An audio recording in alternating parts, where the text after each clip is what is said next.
Et j'espère que vous allez bien. On va commencer un nouveau chapitre. Je pense que on va aller en physique, hein. Voilà, un nouveau chapitre en physique et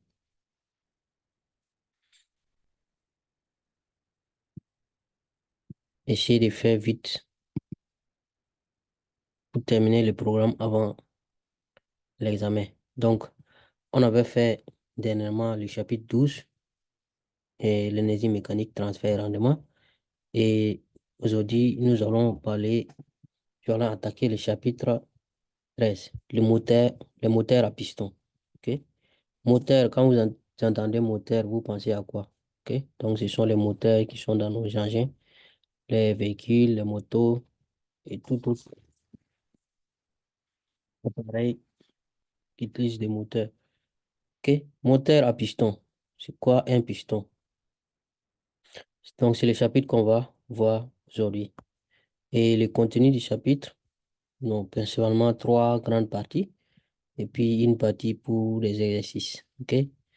Donc, on va essayer de couvrir les, les quatre parties en une seule vidéo. Et cette vidéo-là,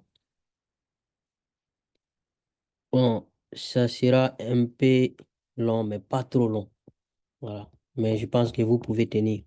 Et comme d'habitude, on va essayer d'expliquer avec beaucoup de détails que tout le monde puisse comprendre. OK?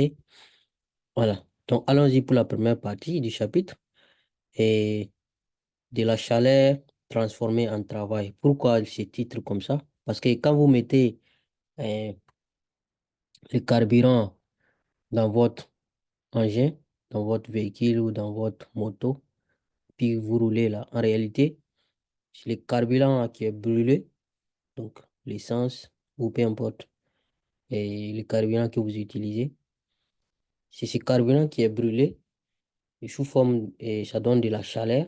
Et cette chaleur-là, du carburant brûlé là, c'est ça qui fait rouler votre moto avec une vitesse, OK, donnée. Maintenant, on vous a dit aussi que quand la moto roule, ça produit de l'énergie mécanique parce que c'est l'énergie cinétique. Et l'énergie cinétique qui est une composante de l'énergie mécanique. Voilà. Et l'énergie mécanique, c'est du travail mécanique, tout simplement. OK? Donc, c'est pour ça on dit de la chaleur transformée en travail. Donc, chaleur, c'est-à-dire la chaleur du carburant qui est brûlé là, qu'on va transformer en travail, en un engin qui roule. OK? Donc, on va expliquer un peu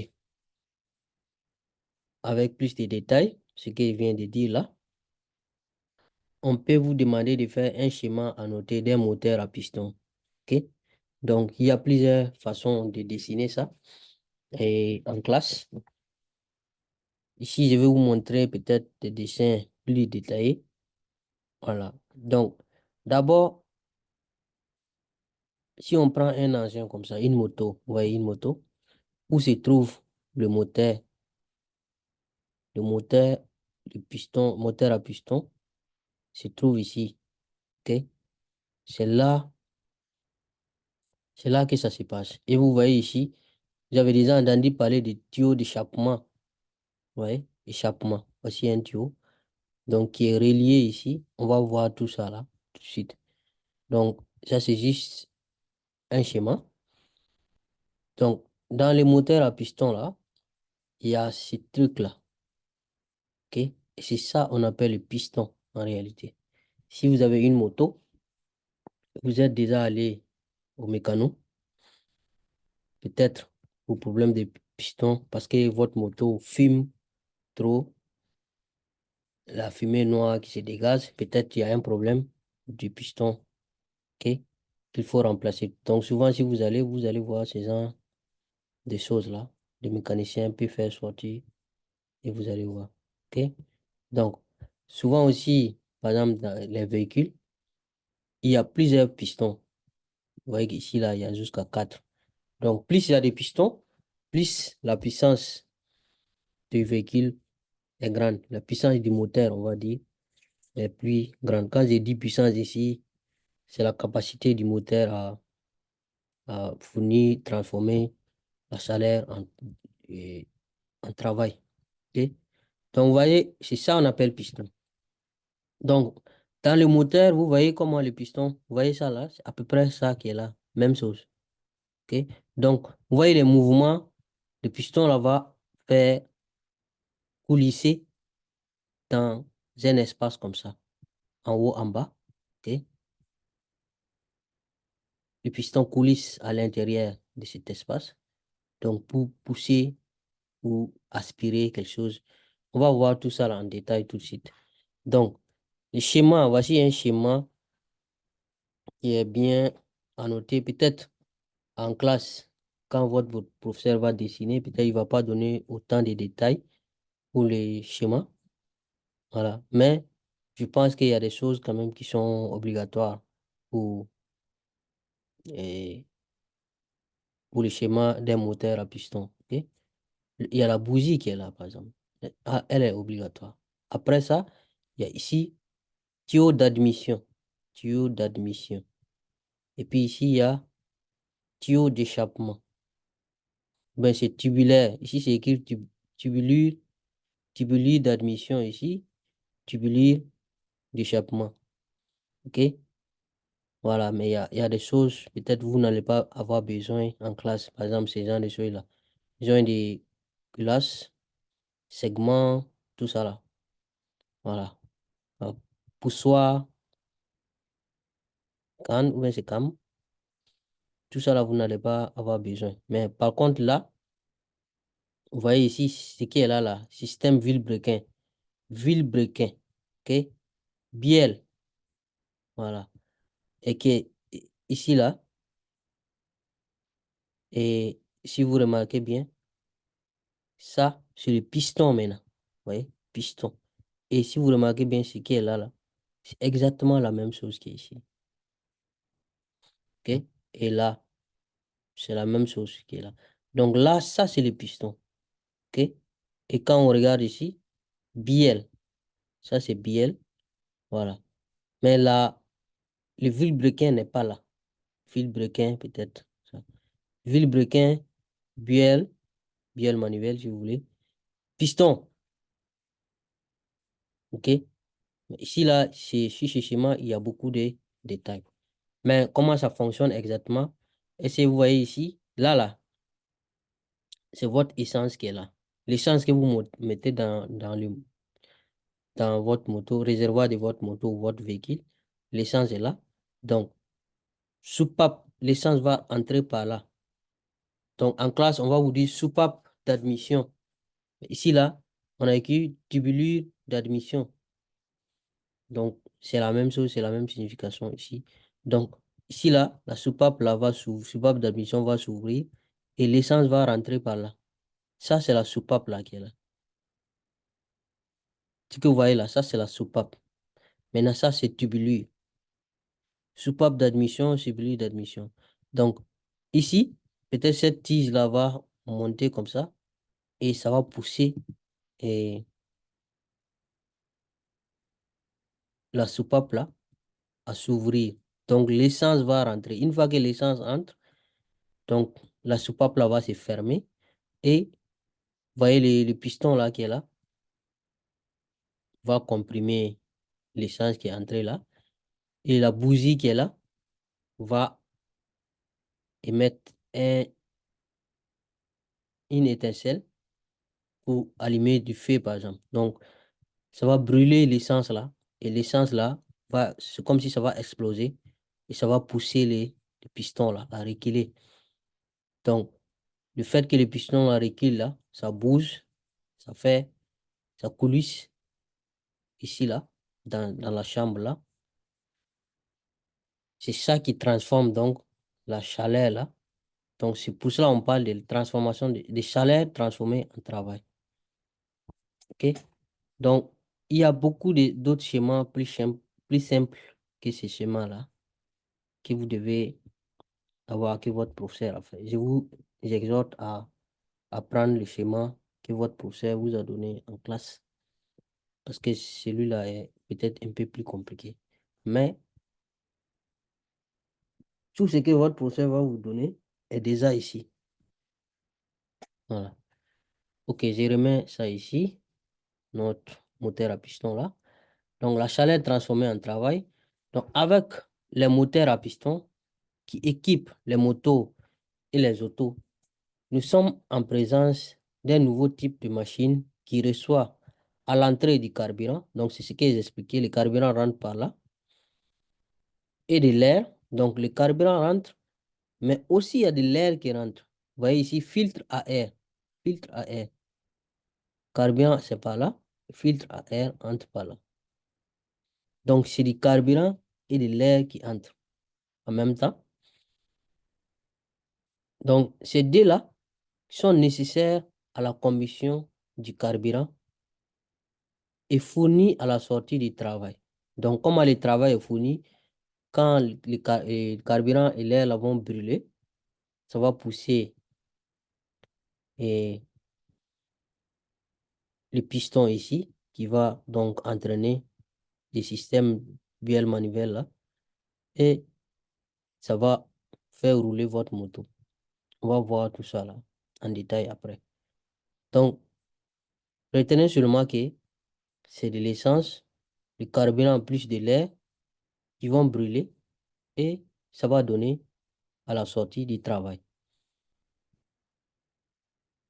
Donc, c'est le moteur qui convertit une partie de la chaleur fournie par la combustion du carburant. Donc, c'est le moteur qui convertit. Donc, voici comment ça se passe. À l'entrée, on a vapeur du carburant plus de l'air. Parce qu'en réalité, le carburant là, peut-être n'entre pas en liquide comme ça dans, dans le moteur comme ça. Vous allez mettre du carburant, vous voyez que c'est liquide, mais c'est quelque chose qui s'évapore avant de rentrer. Donc, c'est comme si c'était des vapeurs du carburant. Voici pourquoi on dit vapeur du carburant. Et quand vous mettez dans les réservoirs, ça va arriver, avant d'arriver dans le moteur là, ça devient du gaz en fait. Tellement c'est chaud, ça s'évapore. Même l'eau, quand vous chauffez là, ça s'évapore, non, ça devient vapeur d'eau, non? Voilà. Donc, mélangé avec de l'air, vapeur du carburant mélangé avec de l'air, c'est ça qui entre ici. OK? Maintenant, quand ça va entrer, la bougie là va apporter l'étincelle nécessaire pour amorcer la combustion, pour brûler, quoi. Donc, en ce moment, quand ça va brûler, ça va exploser et ça va pousser le piston là. Et tout ça là, ça va tourner. Et c'est ce système-là qui est relié à votre roue. Quand ça monte, ça descend là, c'est votre roue qui tourne en même temps. OK? Donc, quand ça brûle, on obtient du COD. OK? Donc, les gaz qui vont sortir, du COD plus du gaz. OK? Gaz, COD, plus encore H2O, ça c'est de l'eau, et puis N2, plus de la chaleur. Parce que quand vous touchez votre tuyau d'échappement là, vous voyez que c'est chaud, non? Ou bien, c'est la chaleur qui est fournie par la combustion là. Donc, à l'entrée, cette chaleur-là,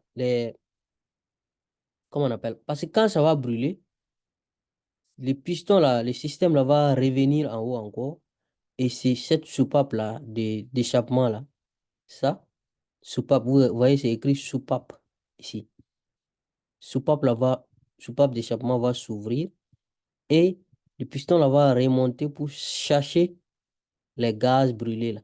C'est-à-dire les COD et H2O, ND là. Ça, c'est de l'eau. OK? Donc, c'est comme ça se passe. Donc, quand ça va finir là, vous voyez la fumée qui sort là.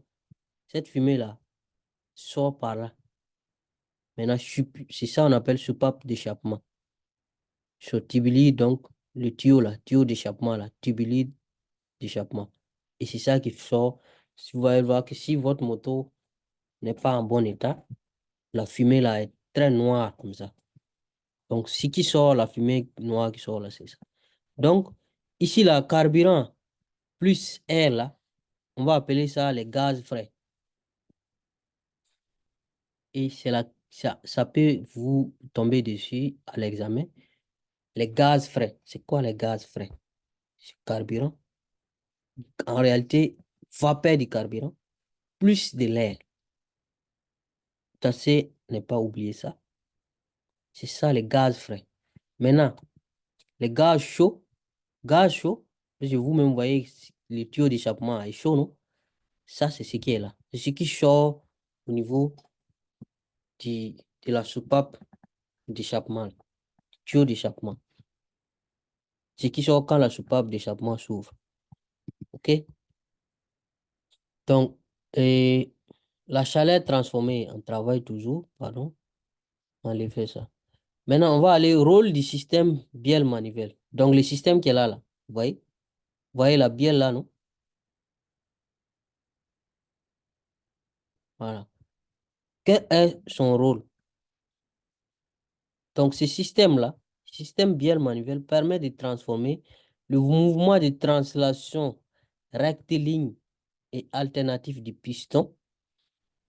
Donc, on va faire une pause ici et expliquer qu'est-ce que ça veut dire. Mouvement, mouvement de translation rectiligne et alternatif. Mouvement de translation.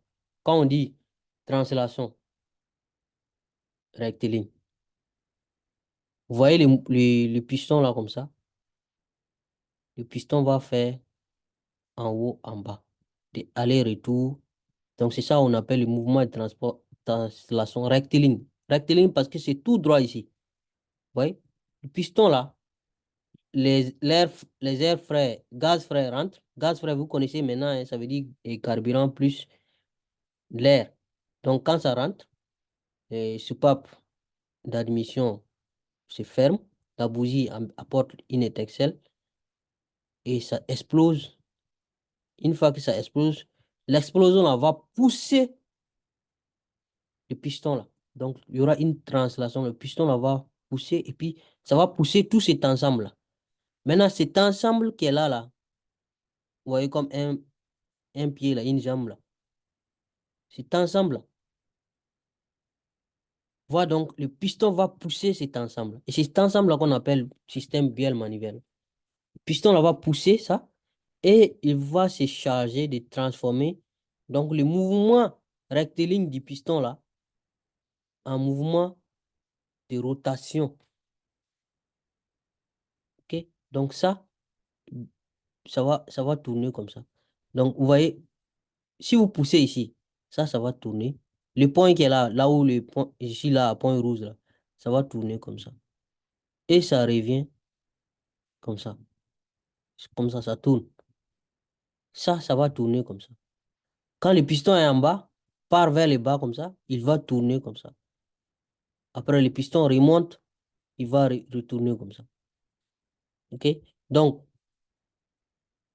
ce système-là transforme donc le mouvement rectiligne, le mouvement de translation rectiligne et alternative du piston en mouvement de rotation continue du vilebrequin. OK? Voici le vilebrequin là qui est là. C'est le vilebrequin là qui va tourner, tourner comme ça. Tourner, tourner. Pourtant, le piston va seulement faire en haut, en bas, en haut, en bas. OK? Les pistons se coulissent seulement à l'intérieur. Donc, ce système-là, la bielle-là, va se charger de transformer ce mouvement de translation rectiligne du piston-là en un mouvement de rotation du vilebrequin. Celui-là va tourner comme ça. OK? Et vous voyez que ce vilebrequin-là tourne, c'est comme si c'est une roue qui tourne.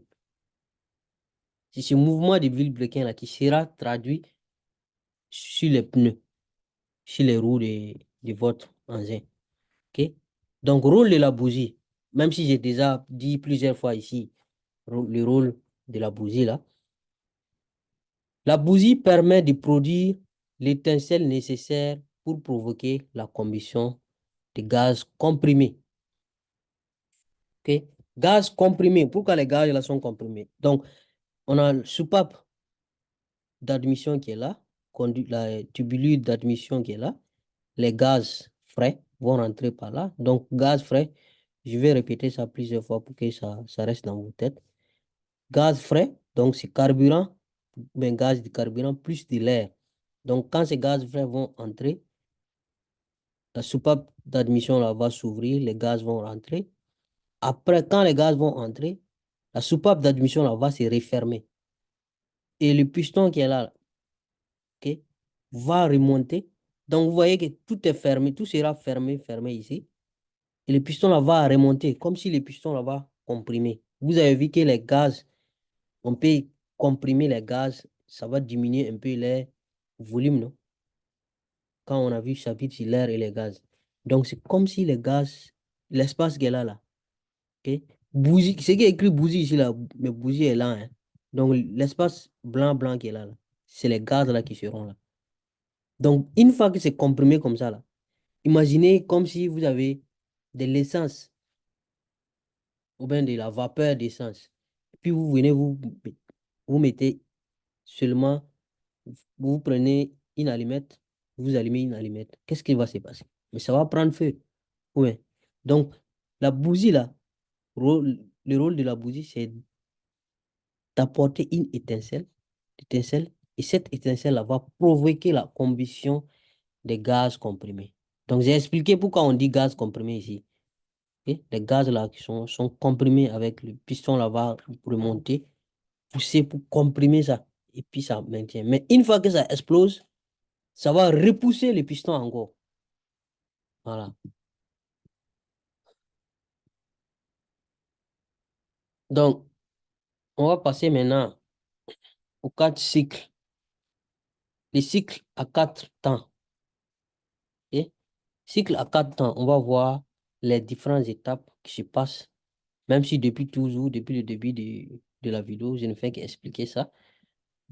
On va expliquer les différentes étapes là, les cycles à quatre temps. Ok? Les quatre temps. Donc voici et schéma par exemple d'un moteur à piston. Donc ici on a dessiné seulement ce qui nous intéresse ici. Vous voyez ici, si vous voyez ici c'est soupape, ça c'est soupape d'admission, ça c'est soupape d'échappement. Ok, ça c'est la bougie, et ça c'est la chambre de combustion là. Ça c'est le piston, donc ça c'est le système bielle manivelle. Ok, ok. Donc c'est la même chose qui est là. Donc si vous voyez ici, ici c'est une étape du fonctionnement du moteur à piston. La première étape. Deuxième étape est là. Troisième étape est là. Et quatrième étape est là. Donc, on va voir ensemble et décortiquer chaque étape et expliquer qu'est-ce qui se passe lors de chaque étape. OK? Donc, il y en a jusqu'à quatre.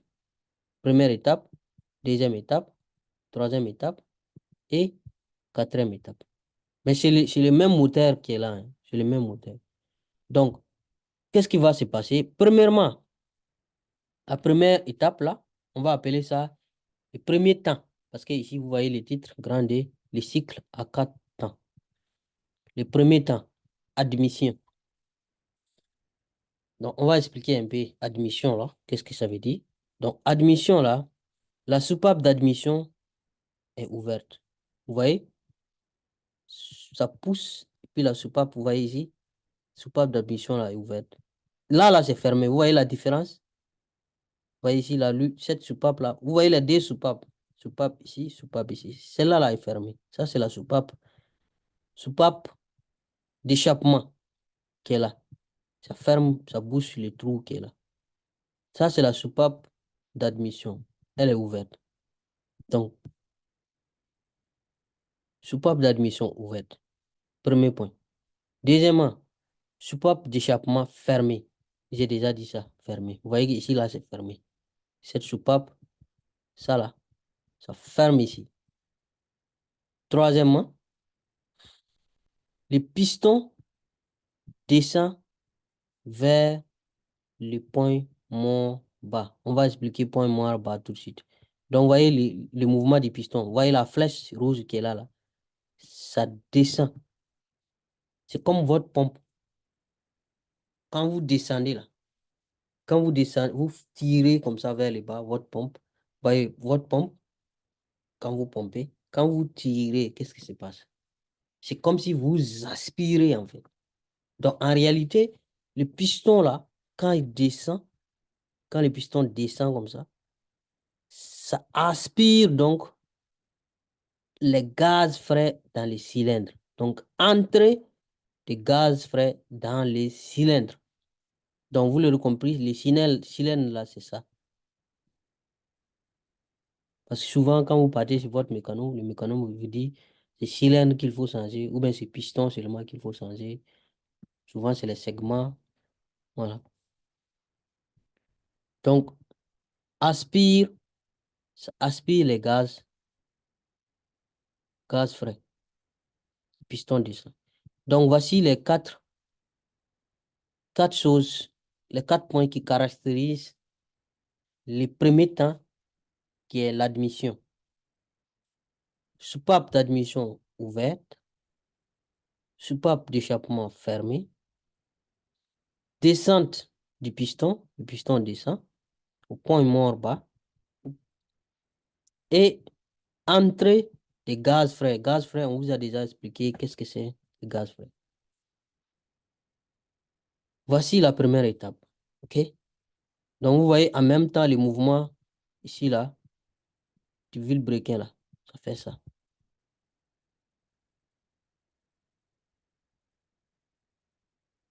Donc, le point mort bas, là, on va expliquer ça après encore en détail. Les points morts bas, c'est-à-dire quand le piston va arriver jusqu'à sa limite la plus basse, limite le plus bas niveau que les pistons peut arriver. Ça va arriver à la limite inférieure. Et c'est cette limite inférieure-là qu'on appelle le point mort bas. Pourquoi point mort? Parce qu'il faudra que les pistons s'arrêtent, même si c'est une fraction de seconde, avant de remonter encore. Et c'est là qui nous amène au deuxième point, deuxième étape. Donc, le deuxième temps, parce qu'on a dit 4 temps, le deuxième temps. Ce deuxième temps-là, on va l'appeler compression. Compression. Donc, qu'est-ce qui se passe au niveau de la compression? OK? Donc, la soupape d'admission est fermée. Donc, ici, la soupape d'admission était ouverte, non? Mais là, vous voyez, c'est fermé. Donc, il était, la soupape, elle était ouverte juste pour laisser l'essence, là, le carburant et puis l'air là, rentrer. Les gaz frais là, rentrer. Une fois que les gaz frais entrent, vous voyez la couleur, ça ferme maintenant. Voilà, les gaz sont dedans. OK? Donc, soupape d'admission fermée. Mais en même temps, soupape d'échappement aussi est fermée. Ici aussi, vous voyez, soupape d'échappement. Là aussi, c'est fermé. Et maintenant, les pistons remontent. Vous voyez, la flèche ici, le piston descendait. Mais cette fois-ci, le piston va monter. Ça repousse. Ça part en haut. Et là, ça va atteindre le point mort haut. Le point mort haut, là. Ça veut dire qu'ici, là, c'est la limite que les pistons peuvent atteindre dans le sens ascendant. Et après tout ça, là, qu'est-ce qui va se passer? La compression des gaz frais dans les cylindres. Pourquoi compression? Parce que si ici c'est fermé, ici aussi c'est fermé, et les pistons descendent, mais ça va comprimer les gaz frais. Quand vous voulez pomper, et utilisez votre pompe à vélo, par exemple, puis vous poussez et là où l'air, là, par où l'air sort, vous voulez comprimer, vous voulez maintenant pomper, vous allez voir que ça va comprimer l'air qui est dans la pompe là. Ok? Donc, les gaz à l'intérieur là sont comprimés. Les gaz là sont comprimés. Et c'est pour cela qu'on appelle ce deuxième temps-là la compression. Voilà. Donc, soupape d'admission fermée, soupape d'échappement fermée, les pistons remontent vers le point mort haut. OK? vers le point mort haut. Et ici, donc, les gaz là sont comprimés. Donc, on va aller au troisième temps, troisième étape donc. Qu'est-ce qui se passe? Allons-y. Troisième temps, on va appeler ça combustion détente. Donc, après compression, c'est combustion détente. Ça, c'est le troisième cas ici. Donc, qu'est-ce qui va se passer au niveau des combustions détente? Vous entendez déjà combustion. Ça veut dire qu'il y aura une combustion. Donc, la soupape d'admission là est fermée. Vous voyez? Fermée. Soupape d'échappement aussi fermée. Les deux sont fermés.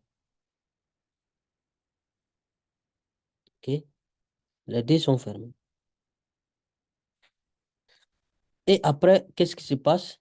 Le piston descend vers le point mort bas.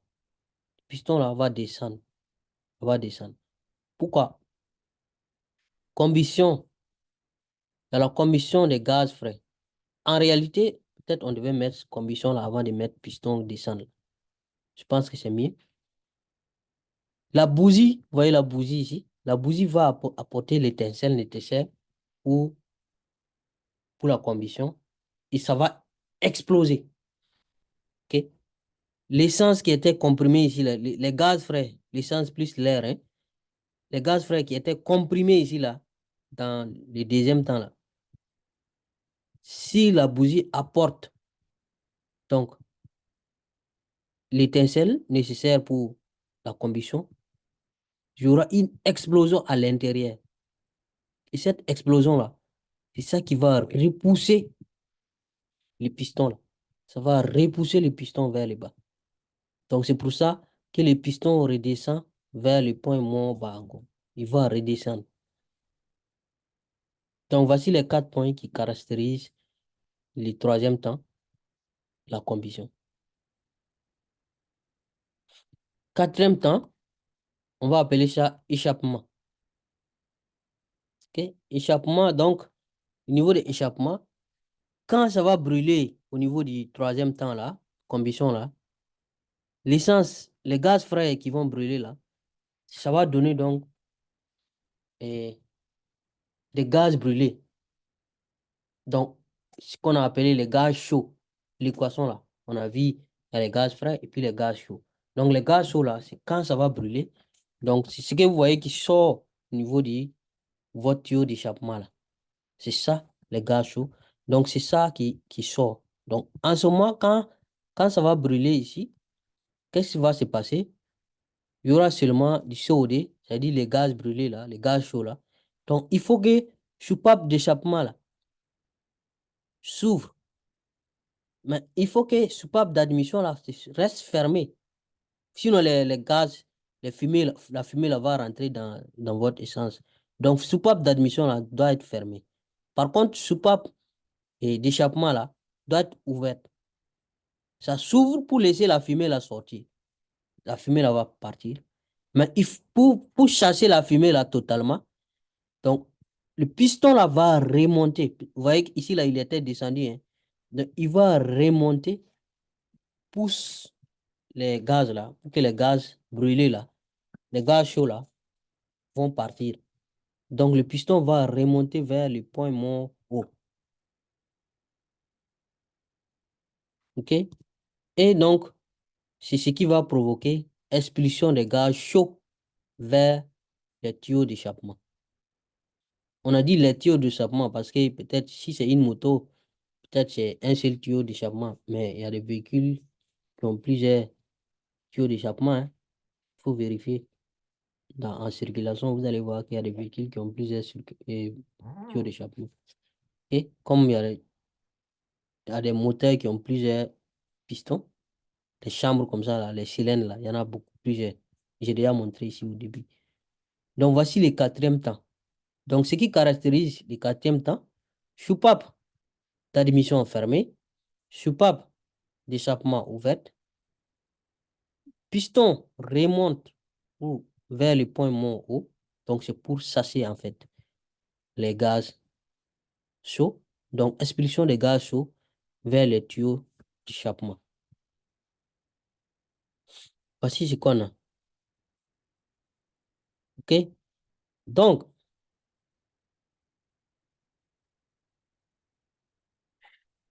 on peut vous demander de donner ces points qui caractérisent chaque temps là. OK? Ou bien on peut vous dessiner quelque chose comme ça à l'examen, faire un dessin comme ça, et puis on vous demande de décrire de quel temps il s'agit.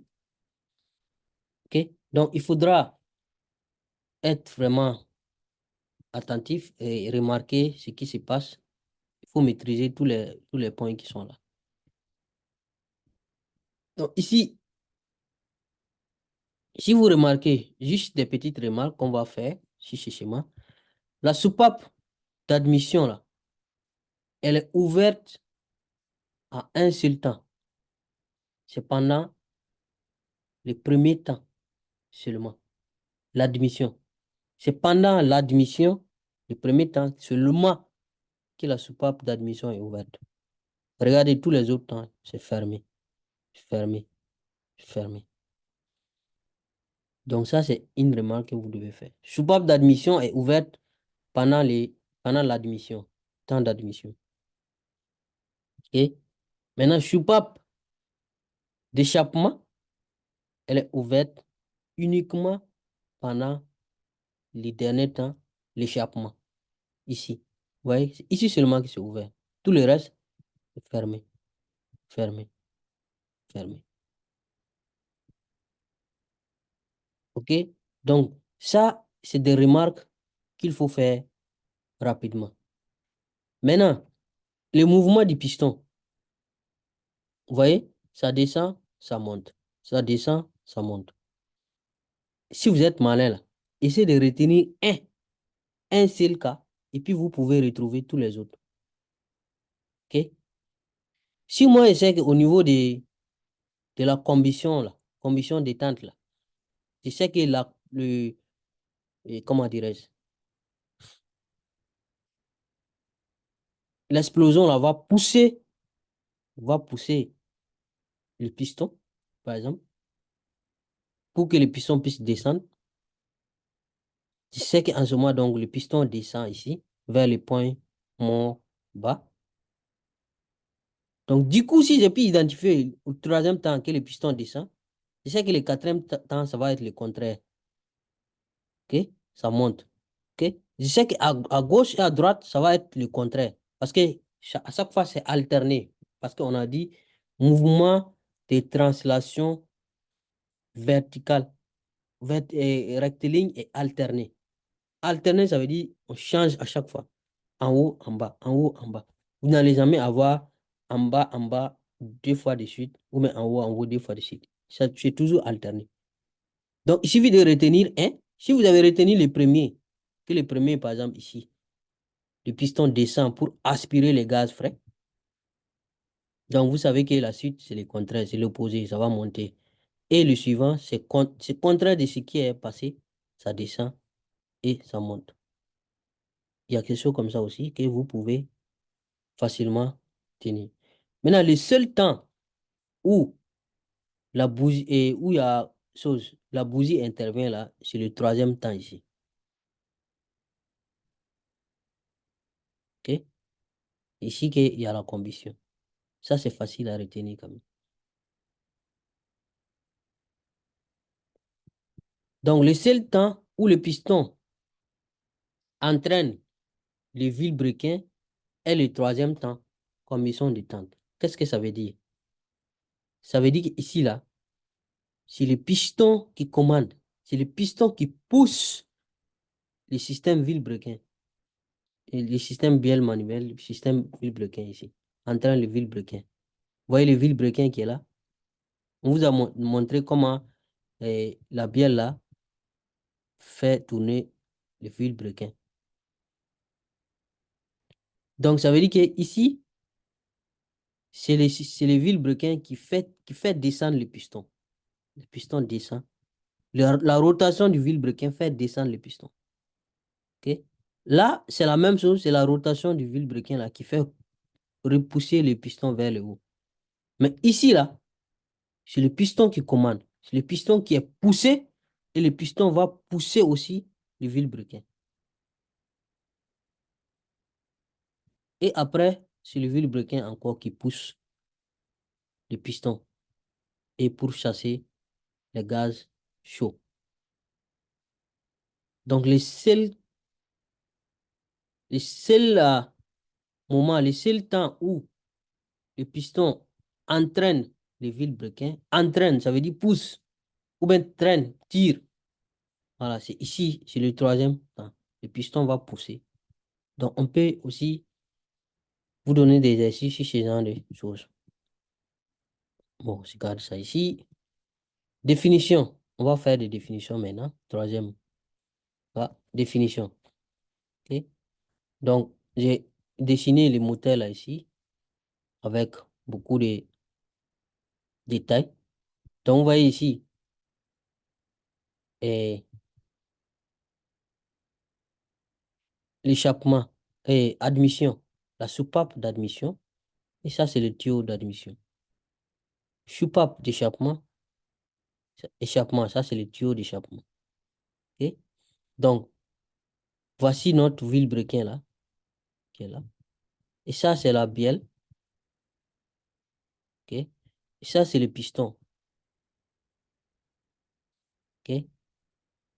Donc, ce qu'on va définir ici, c'est quoi le point mort haut, c'est-à-dire la limite supérieure que le piston là peut atteindre quand ça va pousser. Et c'est quoi le point mort bas, la limite inférieure que le piston là peut atteindre. Et on va avoir des définitions qui vont tourner autour du volume de cette chambre-là, du cylindre, comme ça, tout ça. OK? Donc, le point mort haut, d'abord, le point mort haut, c'est cette ligne-là. Vous voyez? Point mort haut, PMH. Le point mort haut est la position la plus haute que le piston peut atteindre dans le cylindre. C'est vraiment simple. Vous voyez? Le cylindre là, le piston est là. Vous voyez le cylindre? C'est cette chambre-là, tout ça là, qui est le cylindre en fait. Donc le piston monte, la limite possible du piston, c'est ici. Donc c'est pour cela qu'on appelle ici point mort haut. Point mort parce qu'arrivé là-bas, il faudra que le piston s'arrête un moment, une fraction de seconde avant de redescendre. OK? Donc on vous dit que lorsqu'il est en fin de course de compression, voilà, pour comprimer.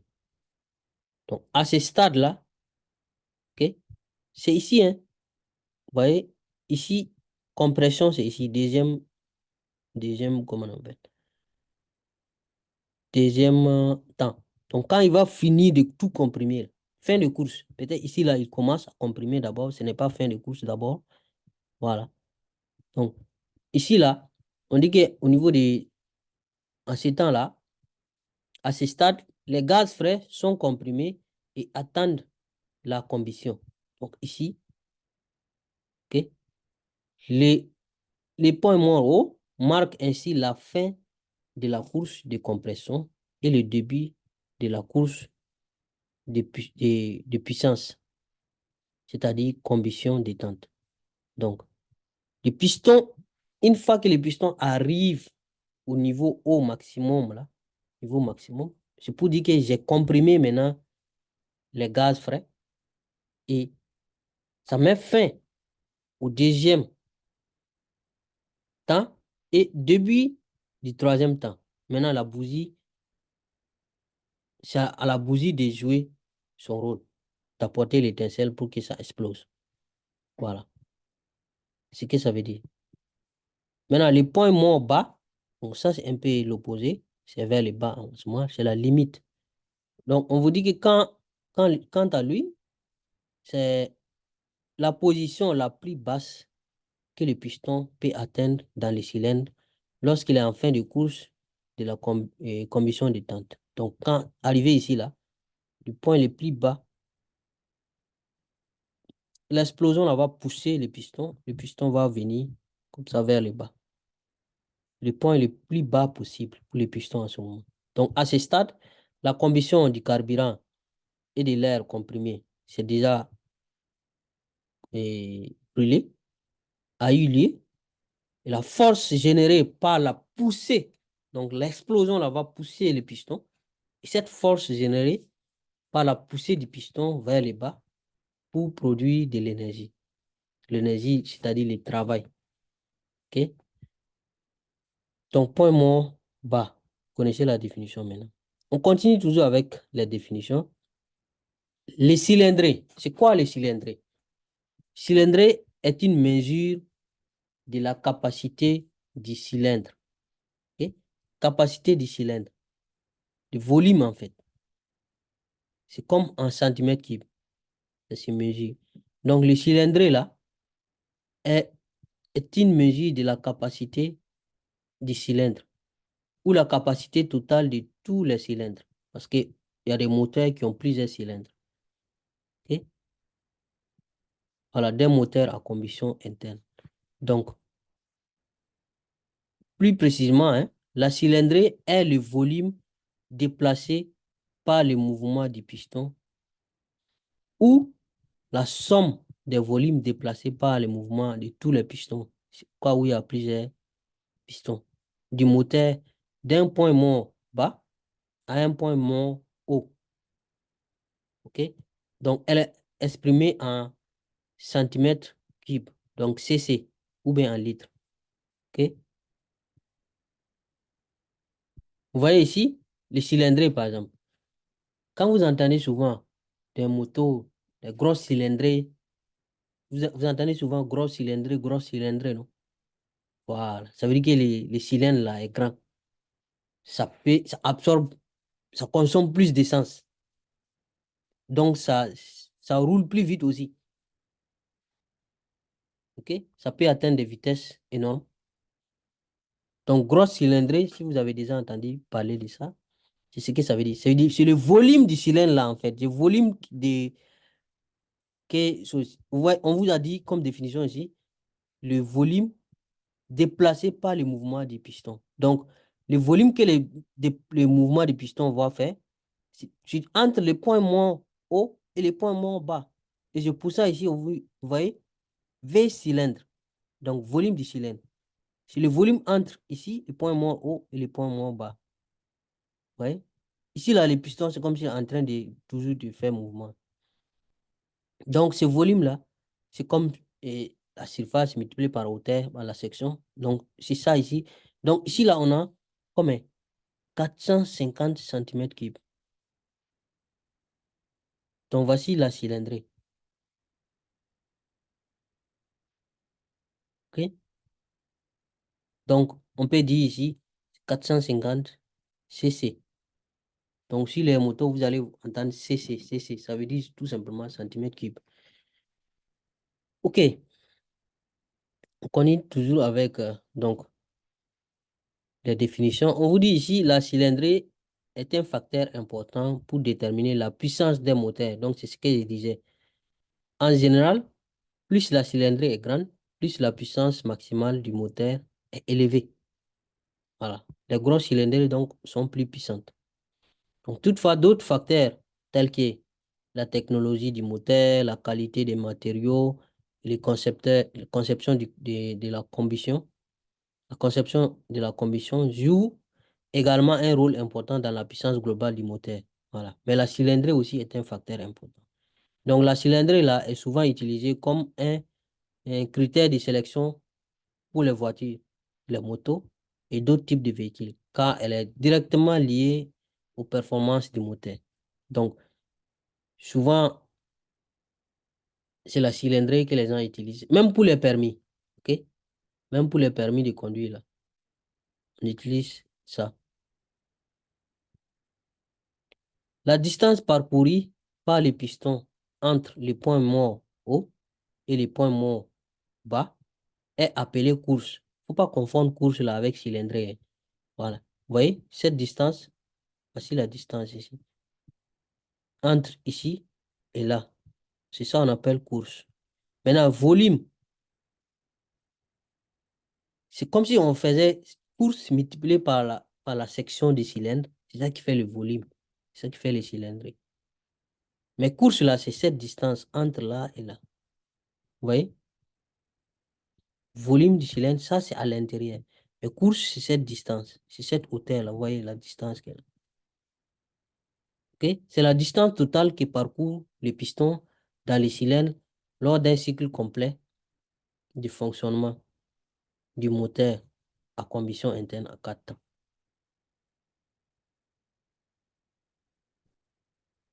Donc, c'est la distance parcourue par les pistons entre le point mort haut et le point mort bas. La course est une mesure importante aussi pour déterminer la cylindrée du moteur. Donc, c'est ce que je disais.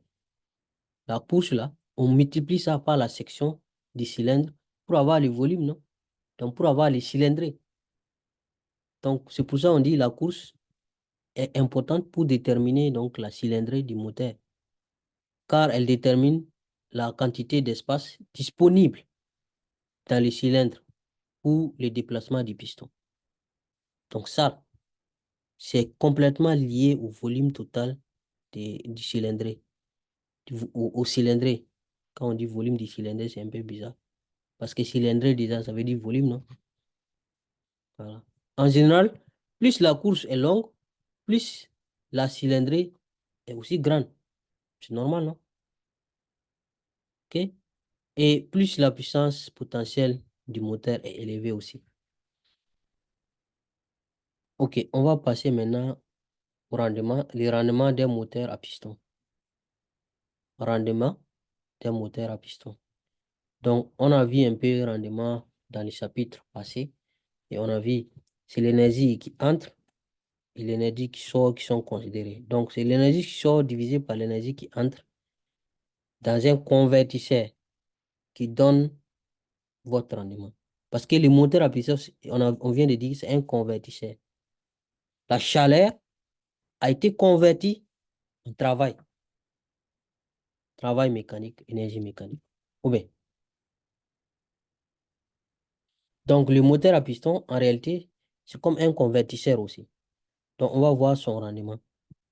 OK? Donc, le rendement d'un moteur à piston, on dit le moteur à piston reçoit à l'entrée de l'énergie calorifique. OK? C'est-à-dire la chaleur. L'énergie calorifique, c'est la chaleur qui est fournie par la combustion du carburant et donne de l'énergie mécanique à la sortie. Ou bien, le fait que votre moto roule là, ça fait l'énergie cinétique et l'énergie cinétique fait partie, est une composante de l'énergie mécanique. Ou bien, donc, voici ce qu'on a. L'énergie calorifique, c'est-à-dire la chaleur de la combustion des gaz frais là, c'est ce qui entre. Et ce qui sort, c'est l'énergie mécanique. Donc, il y a des pertes sous forme de chaleur. Il y a des pertes. OK? Donc, rendement là, ça va être donc énergie mécanique là, divisé donc par énergie calorifique, tout simplement. OK? L'énergie calorifique, quand vous allez brûler 1 litre d'essence, quelle quantité, quelle est l'énergie calorifique qui sera fournie et quelle distance votre moto peut parcourir avec telle vitesse. Voilà. Donc, rendement, donc, ça va être énergie mécanique divisée par énergie calorifique. Ou bien, vous utilisez les puissances. Puissance mécanique divisée par puissance calorifique. Voici ce que vous pouvez utiliser comme formule du rendement. OK? Je pense que ça, c'est pas compliqué, hein. Il n'y a pas grand-chose vraiment à expliquer ici. OK. On va voir quelques exercices là. Puis, on va passer. On va finir le chapitre. Donc, des questions de cours. On vous dit ici, je pense qu'on doit reproduire le tableau et placer, première ligne, les temps. Donc, la première ligne, les temps qu'on va placer. Donc, le premier temps, deuxième temps, troisième temps, quatrième temps. Vous vous rappelez des noms des temps là? Voilà. Admission jusqu'à échappement. Le premier temps, c'est admission, non? Ouais. Voilà. Donc, ici, deuxième ligne et troisième ligne. Donc, cette ligne et cette ligne. Donc, là, on doit dire si c'est fermé ou bien c'est ouvert. Fermé ou bien c'est ouvert. Soupape d'admission, soupape d'échappement. Ça, c'est un exercice qui permet de savoir si vous avez compris les 4 temps du moteur à piston. OK? Maintenant, déplacement du piston. Donc, pour voir si le piston monte ou bien descend. OK? Volume gazé, rôle du piston. Rôle du piston, là, c'est pour dire si le piston, c'est le piston qui entraîne, qui dirige le mouvement ou bien c'est le piston qui est dirigé. Voilà. Donc, on va essayer de faire ça. Et petit à petit, ça, c'est quatrième ligne, hein. Voilà. Si le piston, déplacement du piston, 1, 2, 3, 4, ça, c'est ici, quatrième ligne. Cinquième ligne, là, c'est volume gazé, si ça augmente ou bien ça diminue. Sixième ligne, et c'est pour dire, c'est actif. Si c'est actif, le piston entraîne le vilebrequin. Et si c'est passif, le piston est entraîné par le vilebrequin. On a vu que le seul moment où le piston entraîne le vilebrequin, c'est le temps de combustion détente. C'est quand il y a explosion, ça brûle, et le piston maintenant sera poussé par l'explosion là, et c'est à ce moment que le piston entraîne le vilebrequin. OK? Donc, allons-y. Le premier temps, tout ça. Donc, voici un peu, je remets les schémas pour faciliter l'explication de l'exercice. Mais j'aurais aimé quand même faire. Bon, c'est pas grave. On va aller ligne par ligne. Première ligne, donc, on connaît le premier temps, deuxième temps, troisième temps, quatrième temps. Mais ici, là, bon, ici, c'est ce qu'on nous dit, hein, les temps dans leur ordre. C'est vrai que ici, c'était mieux d'écrire, like, admission, OK, compression, combustion en détente, et puis échappement, OK? C'est mieux d'écrire ça que d'écrire premier temps, deuxième temps, parce que là, c'est pas trop intéressant. Voilà. Maintenant, pour savoir si soupape d'admission est ouverte ou bien fermée, je vous ai dit quoi? Soupape d'admission, elle est ouverte uniquement pendant le premier temps, pendant l'admission. Donc, ici, c'est ouverte, tout le reste, c'est fermé. Fermé, fermé, fermé. Vous voyez? C'est ici seulement que soupape d'admission. Il faut savoir au moins, ça suppose que vous connaissez déjà soupape d'admission là et où. Voilà. Soupape d'admission est ici. Donc, c'est ici seulement que c'est ouvert. Les autres cas, c'est fermé et c'est fermé ici. OK? Soupape d'échappement, ça aussi, je vous ai dit, le seul temps où la soupape d'échappement là est ouverte, c'est le temps d'échappement, le quatrième temps. Donc, ici, ouverte. Donc, les autres, c'est fermé, fermé, fermé. Déplacement du piston. Donc, là, c'est là, je vous ai dit, c'est alterné. Il faut retenir un et les autres seront faciles à retenir. Donc, ici, là, on sait que le piston descend pour aspirer les gaz frais. Donc, vous voyez, descend. Donc, le reste, ça sera juste alterné. Descend, monte, descend, monte, descend, monte. Vous voyez? Monte, descend. Donc, si par erreur, l'exercice vous donne un seul décès là, c'est fini. Vous pouvez retrouver le reste.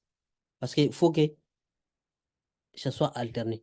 Si, par exemple, l'exercice vous donne celui-là, vous savez que ici, là, ça sera le contraire. Ça va monter. Et là aussi, c'est pareil. Ça ne peut pas être la même chose deux fois, successivement. Il faut que ça soit monté ici aussi. Et là, ça descend. Donc, descend, monte, descend, monte. Donc, le volume gazé, le volume, à chaque fois, à chaque fois que le piston descend, le volume augmente. Et à chaque fois que le piston monte, le volume diminue. Parce que quand le piston monte, c'est pour comprimer ou même pour chasser carrément les gaz chauds. Mais quand ça descend, ça laisse plus d'espace dans les cylindres, en fait. Donc, remarquez ici, chaque fois que ça descend, ça augmente. Le volume gazé augmente. Quand ça monte, ça diminue. Descend, augmente. Monte, diminue. C'est tout. Maintenant, là où le piston est actif ou bien passif. Actif, on a dit le seul moment où le piston est actif là, le seul temps où le piston est actif, c'est le troisième temps, combustion détente. Donc, je vais repartir en haut pour vous montrer là où on a vu ça. C'était où même? C'était ici. Ah, c'est encore loin. Ah, c'est depuis le début qu'on a vu ça. Voilà, c'est ici. Le seul temps où le piston entraîne le vilebrequin est le troisième temps, combustion détente. C'est ici seulement.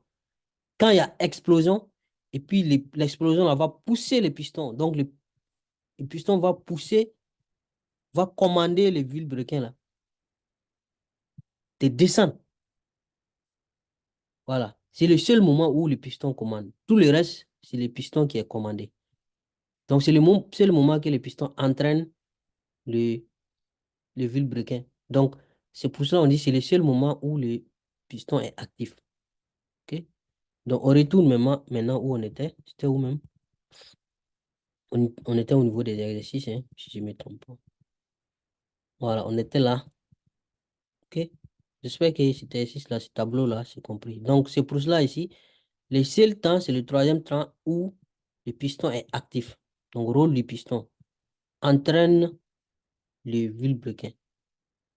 Donc, il est actif ici. OK? Donc, on passe à autre chose. Exercice.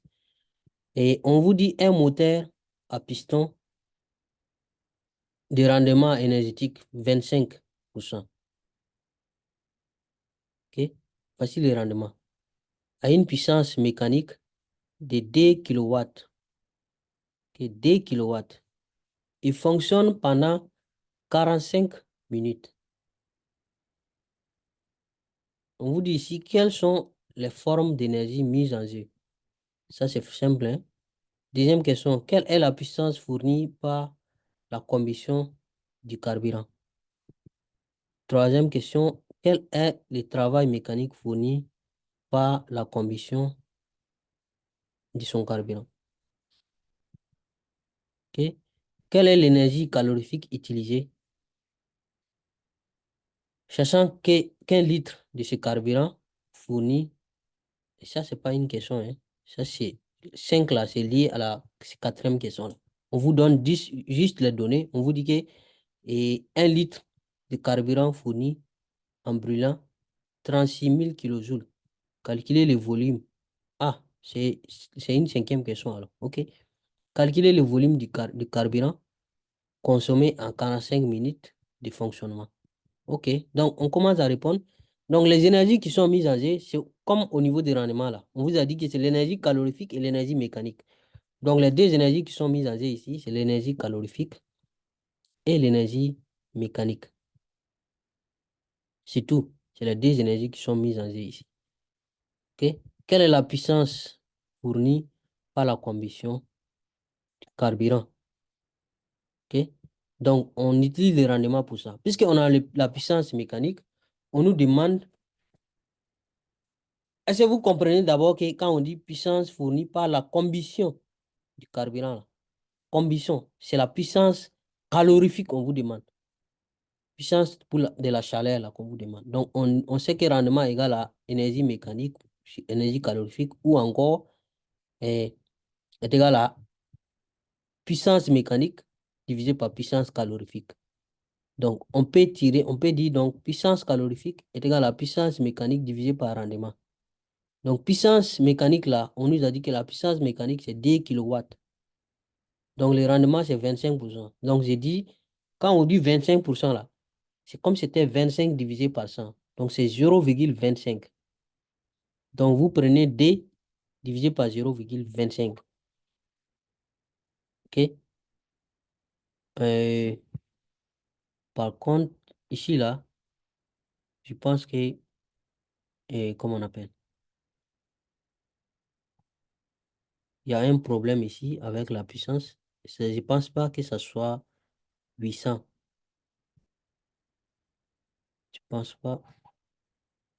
Je pense pas que ça. Ah, c'est 8000, hein? 8000. Non, c'est bon. C'est en watts. Voilà.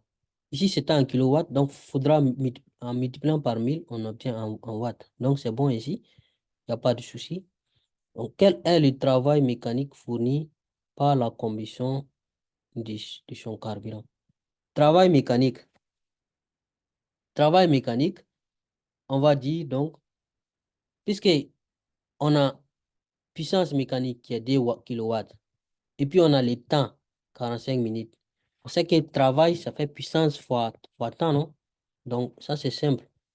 Donc, énergie mécanique égale la puissance mécanique multipliée par le temps. Donc, puissance mécanique, là, il faut convertir en watts, hein. Ça fait 2000 watts. Maintenant, les 45 minutes, là, il faut convertir ça en secondes. Ça fait donc 45 fois 60. C'est ça, pour ça, on a fait comme ça. Donc, voici ce que ça donne en joule. Donc, on a la puissance mécanique, on a la puissance, on a l'énergie mécanique, on a la puissance calorifique. Ok? Quelle est l'énergie calorifique maintenant? C'est la même chose qu'on a utilisée ici. L'énergie calorifique, on va prendre la puissance calorifique qui est là et multiplier par le temps. Voilà. Ou bien, on peut utiliser ici l'énergie l'énergie mécanique là et on utilise des rendements pour avoir l'énergie calorifique, mais c'est la même chose. Donc, si vous voulez, vous prenez cette puissance-là, essayez, vous allez voir, prenez les 800 là et puis vous multipliez par les 8000, hein, c'est pas 800, que vous multipliez par ici les temps, parce que ça, c'est la puissance, les temps ici. Donc, que vous multipliez par 45 et multipliez par 60. Multiplier par 60, là, c'est pour convertir ça en secondes. Vous allez voir que vous allez obtenir exactement ici la même chose en joule.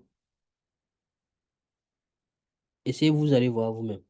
Maintenant, pour convertir en kilojoules, ça donne ça. Donc, vous pouvez prendre la puissance calorifique multipliée par le temps, ou bien vous prenez l'énergie mécanique là, et puis vous utilisez la formule du rendement pour avoir ici l'énergie calorifique.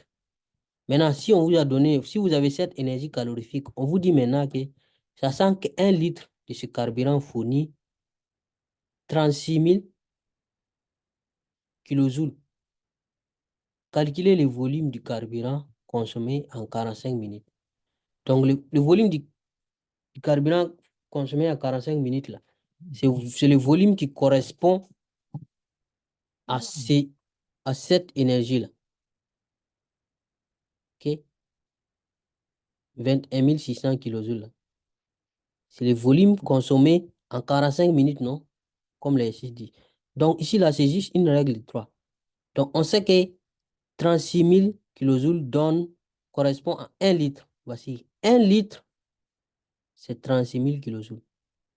Donc, 21 600, ça va correspondre à combien de litres? C'est tout simplement ce qu'il faut faire. 1 litre correspond à ça. Vous voyez? C'est ce qu'on a dit. 1 litre carburant fourni, 36 000 kilojoules. Maintenant, combien de litres vont nous donner ce que nous, on a eu là?